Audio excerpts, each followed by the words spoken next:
नमस्कार दोस्तों, मेरा नाम है योगेश। आपका स्वागत है ह्यूमन मेकर में। और आज हम देखेंगे कि कश्मीर इशू को हम कैसे सॉल्व कर सकते हैं, उसके साथ हम कैसे बेटरली डील कर सकते हैं। तो चलिए देखते हैं।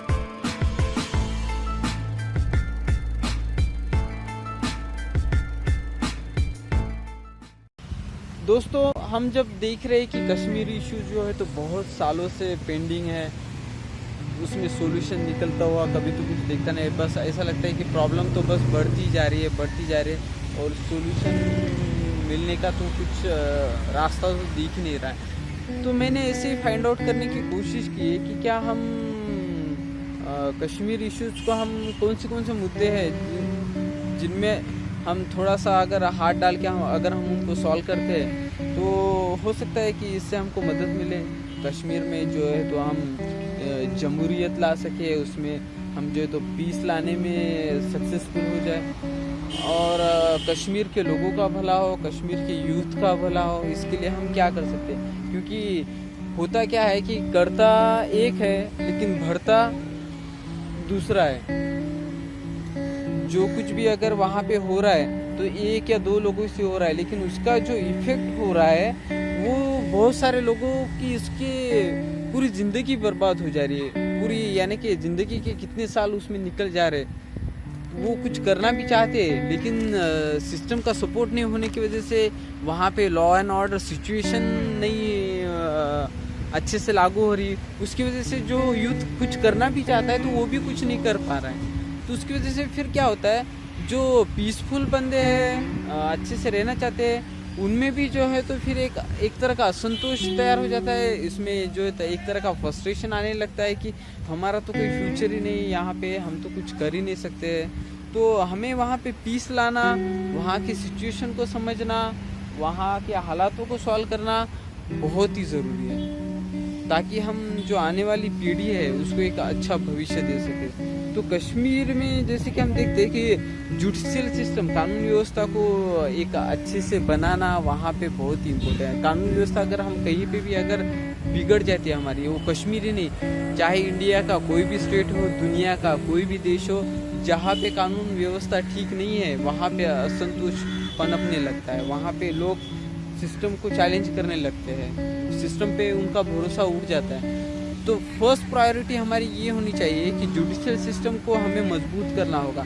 ना सिर्फ कश्मीर में बल्कि पूरे हिंदुस्तान में हमको जुडिशियल सिस्टम को एक मजबूत फाउंडेशन उसकी देनी होगी, उसकी नींव बांधनी होगी, ताकि हम मैक्सिमम प्रॉब्लम मुझे लगता है कि जुडिशियल सिस्टम से ही सॉल्व हो जाती है। दूसरा अगर बात की जाए कि देखिए, विदाउट पैसों के कुछ नहीं होता है। अगर पेट में अगर खाना नहीं है, पीने को पानी नहीं है, तो कोई भी बंदा जो है तो अच्छा काम भी नहीं कर सकता और बुरा काम भी नहीं कर सकता। अच्छा काम करने के लिए भी खाना पीना लगता है और बुरा काम करने के लिए भी खाना पीना लगता है, जिसके लिए लगते हैं पैसे।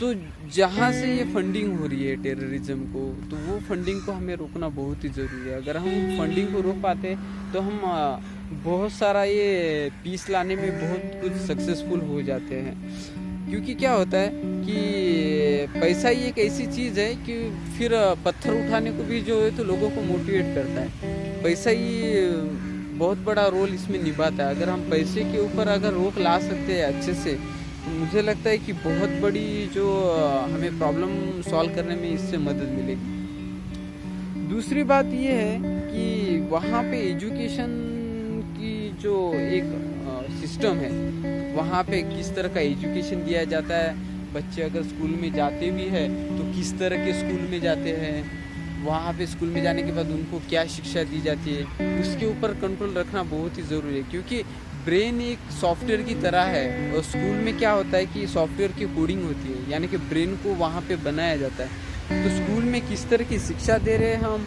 उसके ऊपर कंट्रोल होना बहुत ही ज़रूरी है। अगर बंदा अगर स्कूल छोड़ के अगर दूसरी जगह पे अगर अपनी अलग टेररिज्म की स्कूल जहाँ पे अगर वहाँ पे जाता है, तो बंदा आगे चल के तो उसका सॉफ्टवेयर जो है तो टेररिस्ट वाला ही बनेगा और वैसे ही वो काम करेगा।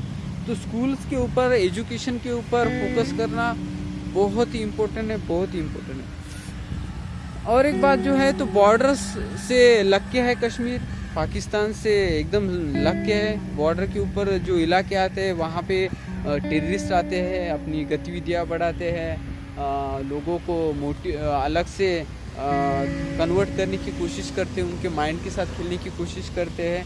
तो बॉर्डर्स को टोटली सील कर देना चाहिए। इधर का आदमी उधर नहीं और उधर का आदमी इधर नहीं। अगर हम बॉर्डर्स को अगर सील करने में कामयाब हो जाते हैं 100%, तो आप देखेंगे कि कश्मीर में जो भी अस्थिरता निर्माण हुई है उसमें हमें बहुत ही बड़ी कामयाबी मिलेगी वहाँ पे पीस लाने के लिए। तो कॉन्सेंट्रेट ऑन बॉर्डर्स को सील करना बहुत ही ज़रूरी है। दूसरी एक बात है कि एजुकेशन के संबंधित है। अगर हम मिलिट्रीज के सहकार्य से अगर वहाँ पे स्कूल्स खोलते हैं तो मिलिट्री उनको अच्छे से एजुकेशन दे पाएगी। मिलिट्री का वहाँ पे बहुत बड़ा एक्सपीरियंस है, तो मिलिट्री अच्छे से वहाँ पे काम भी कर पाएगी। क्योंकि बाहर से अगर हम लोग भेजते हैं तो उतना उनका एक्सपीरियंस नहीं। वहाँ पे लोगों को जानने वालों में मिलिट्री एक बहुत बड़ी, हम बोल सकते हैं कि व्यवस्था है, उनको बहुत ही बड़ी वहाँ पे जानकारी है। और अगर स्कूल सिस्टम मैनेज करते हैं, मिलिट्री स्कूल्स हो गया, ये हो गया, तो मिलिट्री और लोगों के बीच में एक ज़बरदस्त तरह का कॉन्फिडेंस बिल्डअप हो जाएगा। मिलिट्री के ऊपर लोगों का और भी विश्वास बहुत बढ़ने लगेगा। तो मिलिट्री स्कूल्स, बोर्डिंग स्कूल्स होना एक बहुत ही बड़ा यानी कि मददगार साबित हो सकता है इसमें। जैसे बोर्डिंग स्कूल में बच्चा अगर जाता है तो हॉस्टल में वहाँ पे ही उसका खाना होता है, वहाँ पे उसको सोने के लिए व्यवस्था है, वहाँ पे एजुकेशन की व्यवस्था है। वहाँ से और उच्च शिक्षा के लिए जाना होगा तो वहाँ पे उच्च शिक्षा से भरे हुए बोर्डिंग स्कूल से, बोर्डिंग कॉलेजेस है, तो वो भी अवेलेबल कराई जाती है कि उनका जो कनेक्ट है टेररिस्ट लोगों के साथ, टेररिस्ट मेंटालिटी के साथ, वो टूटने में मदद करेगी और एक कॉन्फिडेंस बिल्डअप में इसका बहुत ही बड़ा योगदान होगा। और जो बात है कि गवर्नमेंट की पॉलिसीज फेलियर्स है वहाँ पे, क्योंकि गवर्नमेंट जो है तो टोटल लोगों को वहाँ पे सपोर्ट मुझे लगता है कि नहीं मिलता।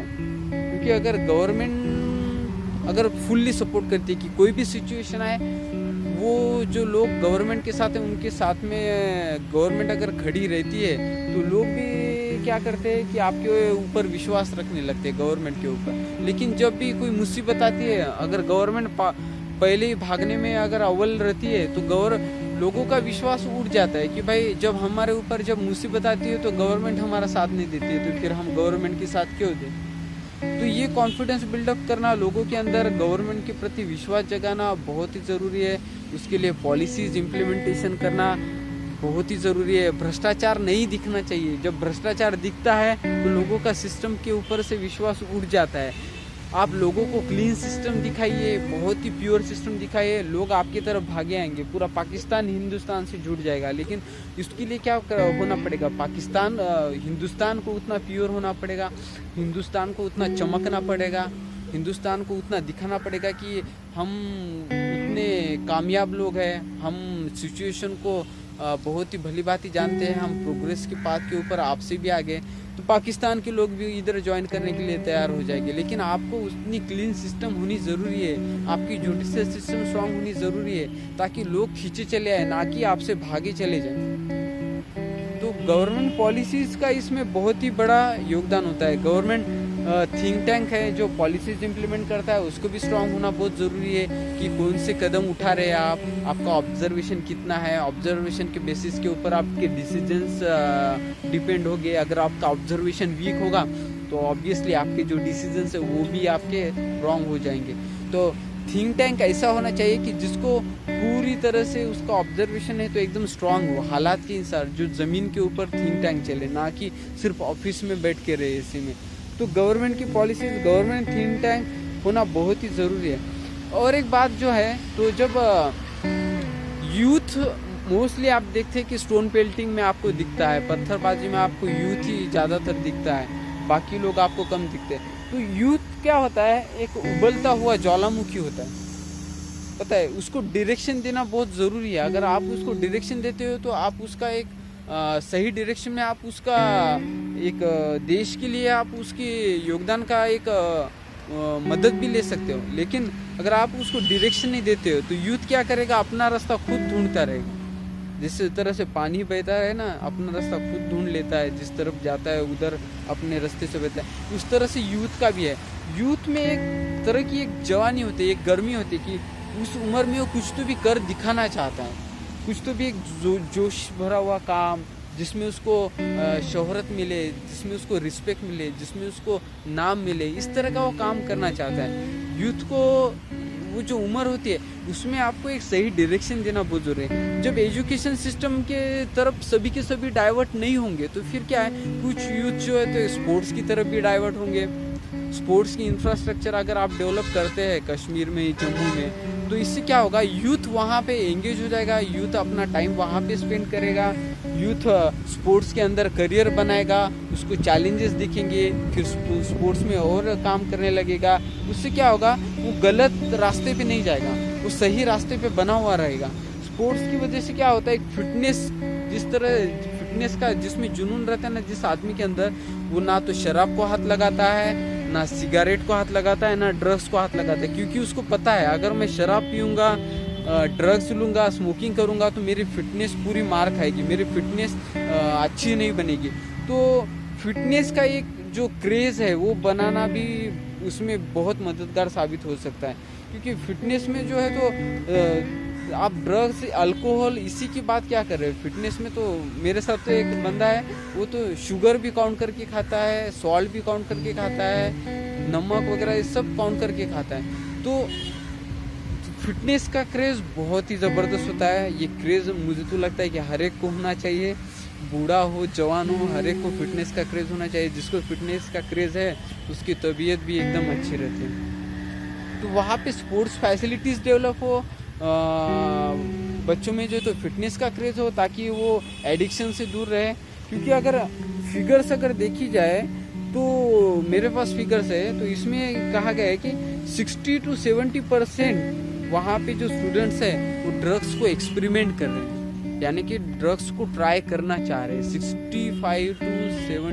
to 70% स्टूडेंट्स ड्रग्स को ट्राई करने के कगार पे है कश्मीर में, और उसमें से 25% 25 to 30% लड़कियां हैं, फीमेल्स है।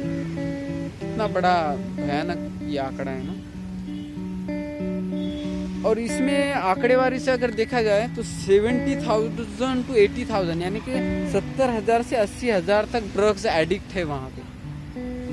70,000 से 80,000 आपको आंकड़ा मामूली लगता है? अगर 70,000 से 80,000 अगर ड्रग्स एडिक्ट है, तो मैं अगर उनको एक आदत लगा दूँ ड्रग्स की और बाद में मैं उनको ड्रग्स ना दूँ, तो सोचो वो कितने पागल हो जाएंगे ड्रग्स के लिए। और जो आदमी ड्रग्स के लिए पागल होता है ना, आप शराब ही देख लीजिए, अपने गली में कहीं पे होगा तो शराब के लिए कुछ भी करता है, चोरी करता है, करता है, अगर एक बार आदत लगे। और ड्रग्स की आदत तो उससे भी बेकार है, वो तो फिर ड्रग्स के लिए तो क्या क्या नहीं करेगा, कुछ भी करेगा वो ड्रग्स पाने के लिए, क्योंकि उसको एक आदत लग गई है। तो फिगर्स कहती है कि 70 to 80,000 ड्रग्स एडिक्ट है, और उसमें 30,000 जो है तो महिलाएं हैं, लड़कियां हैं, फीमेल्स है। और इसमें से पूरे जो ड्रग्स एडिक्ट है, जो 70 to 80,000 फिगर मैंने बताई, उसमें से लगभग 70 से 80% जो है तो 18 से 35 साल की उम्र में है। 18 से 35 साल की उम्र जो जवानी की उम्र है उसमें के है, और कुछ कुछ 18 साल के नीचे की भी है, 12 साल की, 14 साल की, 16 साल के भी देखने को मिलते हैं ड्रग्स एडिक्ट लड़के। और ये जो ड्रग्स की जो बात जब आती है तो सिर्फ कश्मीर ही नहीं, मैं तो पूरे हिंदुस्तान की बात करना चाहूँगा। आप बंदे को एक बार ड्रग्स दे दीजिए, उसको आदत लगा दीजिए, पहले फ्री में दीजिए, बाद में वो पैसा ला के आपसे ड्रग्स लेगा। पैसा नहीं रहेगा तो आप जो बोलोगे वो काम करेगा, और पत्थरबाजी भी करेगा, जो हो रहा है वहाँ पर। तो ड्रग्स पे कंट्रोल करना बहुत ही ज़रूरी है, ना सिर्फ कश्मीर में, मैं तो पूरे हिंदुस्तान की बात कर रहा हूँ। और जो भी गिल्टी है, अब तक पॉलिसी रही है कि गिल्टी को भी माफ़ कर दिया गया है, नॉन गिल्टी को तो होता ही है, कभी कभी नॉन गिल्टी को सज़ा हो जाती है, गिल्टी घूमता रहता है। तो गिल्टी मस्ट बी पनिश, जो कोई भी गिल्टी है उसको पनिश करना बहुत ज़रूरी है। अब किस तरह से करना है, डिप्लोमेटिकली कैसे हैंडल करना है, पॉलिटिकली कैसे हैंडल करना है, जो बंदा गवर्नमेंट बैठा है उसको देखना पड़ेगा। अच्छे से सिचुएशन का हैंडल किया जाए, गिल्टी को पनिश किया जाए, सिचुएशन को अच्छे से मैनेज किया जाए तो अच्छा होगा। अगर ज़रा सा भी अगर गड़बड़ होता है, देशद्रोही कामों वालों को या काम करने वालों को अगर छूट दी जाती है, तो देश के विरोध में जो काम होने वाले हैं उसमें कभी कमियाँ नहीं है, वो काम चलते ही रहेगी। तो इन सब बातों के ऊपर ध्यान अगर रखा जाए तो मुझे नहीं लगता है कि कश्मीर इशू सॉल्व होने में ज़्यादा देर लगेगी। तो दोस्तों आपको ये वीडियो कैसा लगा, इस वीडियो को कमेंट बॉक्स में लिख के आप बोलिए।